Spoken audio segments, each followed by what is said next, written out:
The city hits its hottest day yet this year, with temperatures reaching beyond 33 degrees. Hong Kong Airport's Terminal 2 begins welcoming travelers today. And Trump says he is in perfect health after fourth physical exam in 2 years.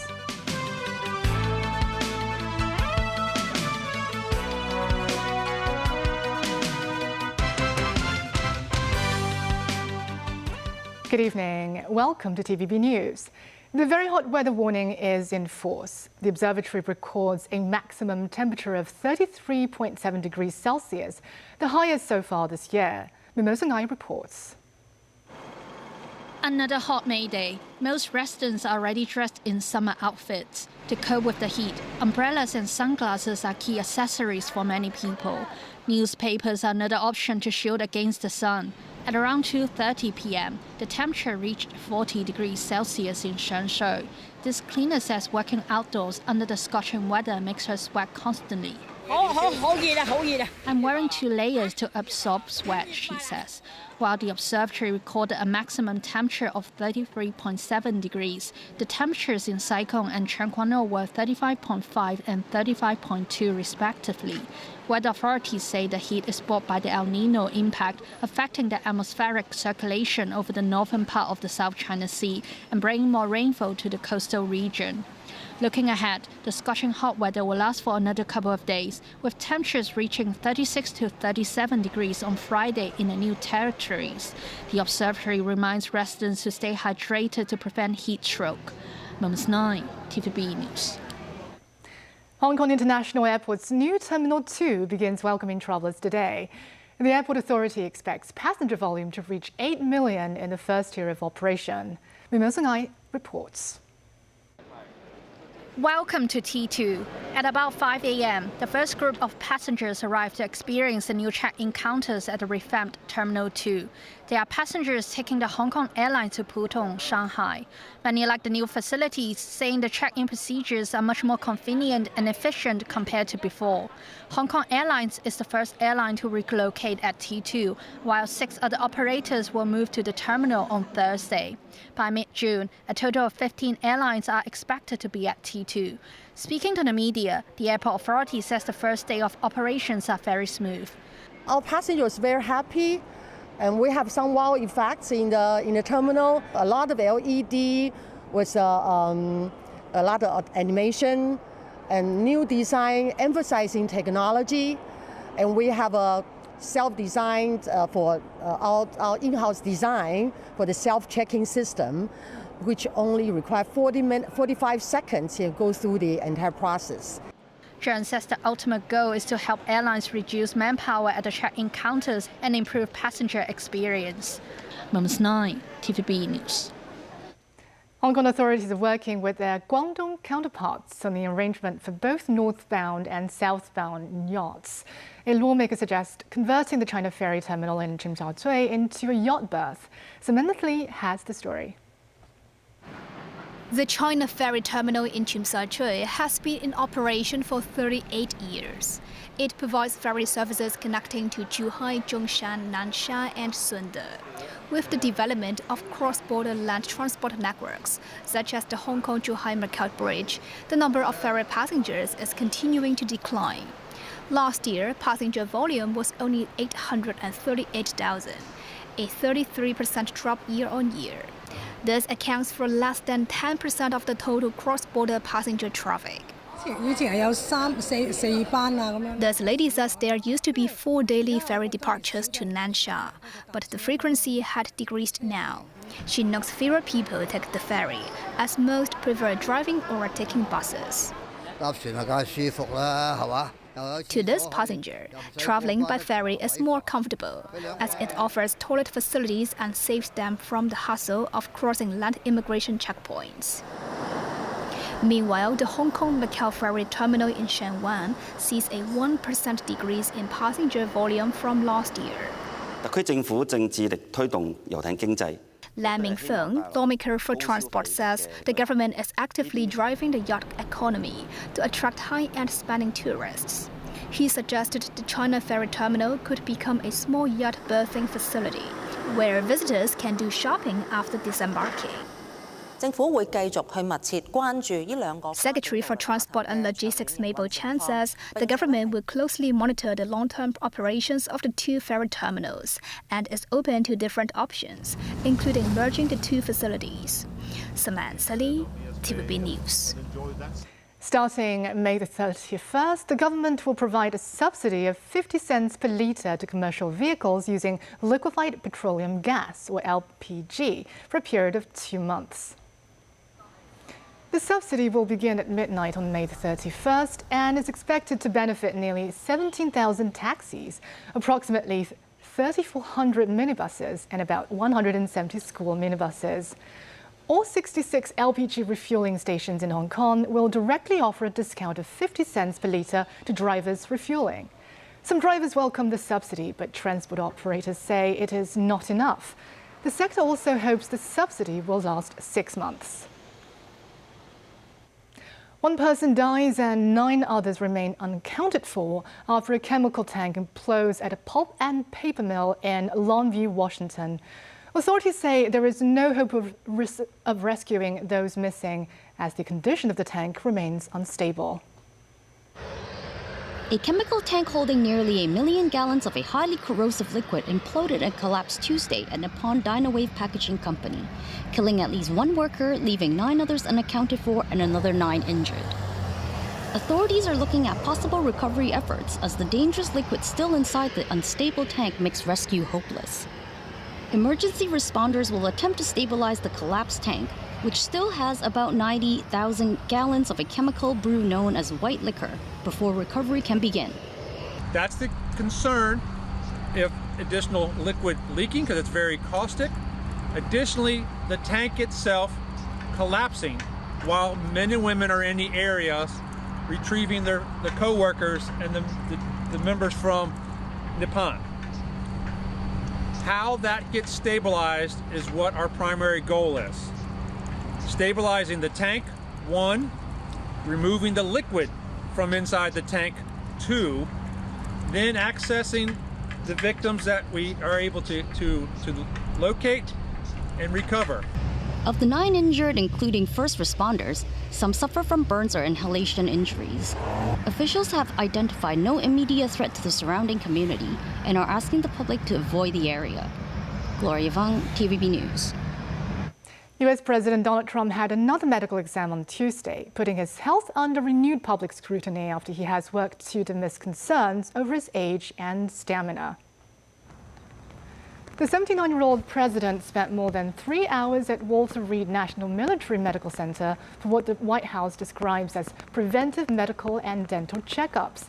It was Trump's 4th publicly disclosed medical exam since he returned to the office for a second term, and it comes as he tries to project strength ahead of midterm elections that will test his sway with voters. In a social media post after the visit, Trump says he had just finished his 6-month physical and that everything checked out perfectly.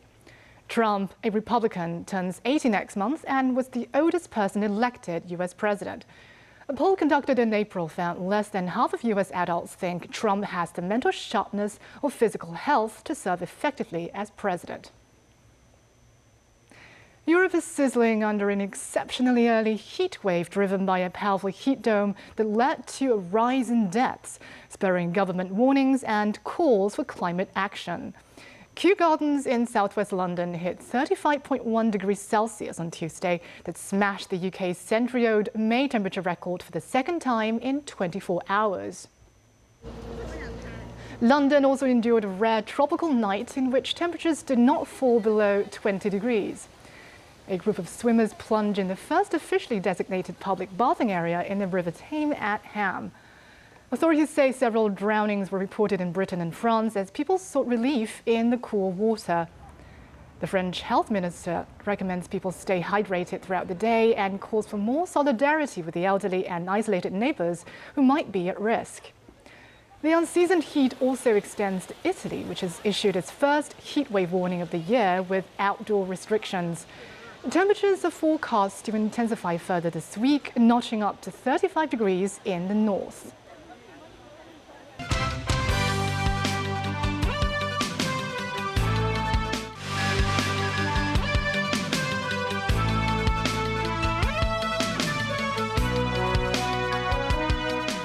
US President Donald Trump is set to convene his cabinet on Wednesday to weigh next steps in ending the war with Iran. This after Tehran retaliated against the latest US strikes in southern Iran and warned it held Washington as responsible for any consequences. Foreign Minister Wang Yi notes the key issue concerning the situation is the negotiations between the US and Iran, expressing hope that the parties can stay committed to pursue a ceasefire. The Pentagon carried out defensive strikes against Iranian missile launch sites and mine-laying boats amid the weeks-long ceasefire, an action that Tehran decried as a sign of bad faith and unreliability. Iran's Revolutionary Guard says it had shot down and deterred drones and a fighter jet on Tuesday, while the country's foreign ministry states it will leave no act of aggression unanswered. About Monday's US attack, Secretary of State Marco Rubio tells reporters that an agreement on reopening the Hormuz Strait and extending the ceasefire is still possible and will take a few days. Rubio says he's either going to make a good deal or no deal. President Trump, meanwhile, grumbles on social media that even if Iran were to surrender, the US media outlets would portray the end of the conflict as Iran scoring a masterful and brilliant victory. Several key issues remain unresolved, including how Tehran will give up its stockpile of highly enriched uranium and whether Israel's fighting against Hezbollah in Lebanon will be covered by the ceasefire. Trump's emerging deal is facing scrutiny from Republican senators such as Ted Cruz and Lindsey Graham, who allege the terms seem too favorable to Tehran and would reverse U.S. military gains. They raise concerns that some aspects of the deal resemble the nuclear agreement with Iran by former U.S. President Barack Obama. Chinese Foreign Minister Wang Yi says on the sidelines of a United Nations Security Council meeting that Beijing has maintained communication with major parties at stake and is working to de-escalate the current conflict. Wang says Iran and the United States should continue efforts to resolve their differences via negotiations so that peace can return to the Middle East as soon as possible.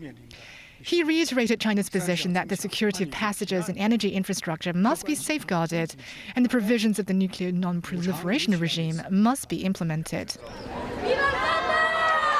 In Italy, Pope Leo also renewed his appeal for dialogue when speaking about the Iran war. He says, "We're causing more and more hatred. Violence does not help from every side. So the message must be the one to go back to negotiations, to seek dialogue to solve problems, also respecting human rights of everyone." A pipeline of vaccines are under review by the World Health Organization in response to the Ebola outbreak in the Democratic Republic of the Congo. This as the death toll rises to 220 in the country.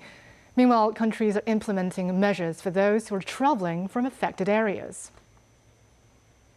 According to the World Health Organization, there are more than 900 suspected cases and 220 suspected deaths linked to Ebola in the Democratic Republic of the Congo as of Tuesday. A global effort is being put into force as the head of the WHO, Tedros Adhanom Ghebreyesus, is expected to travel to the Democratic Republic of the Congo, joining some 55 humanitarian partners already stationed in the affected areas.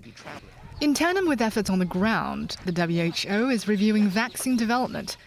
Professor Teresa Lam, head of vaccine immunology of the Pandemic Sciences Institute at University of Oxford, says work is underway to produce a vaccine targeting the Bundibugyo strain.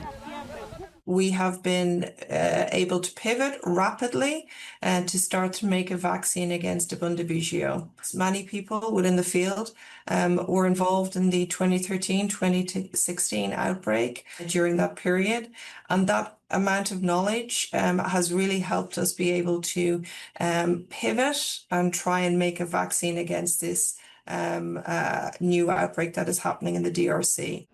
Meanwhile, countries are taking measures to keep Ebola out of their borders. In Canada, citizens, permanent residents and other exempt travelers who have visited the Democratic Republic of the Congo, Uganda and South Sudan in the last 21 days will be required to self-isolate for 21 days beginning May the 30th. Residents from those countries will not be allowed to travel to Canada. Some immigration document processing will be put on pause for the next 90 days.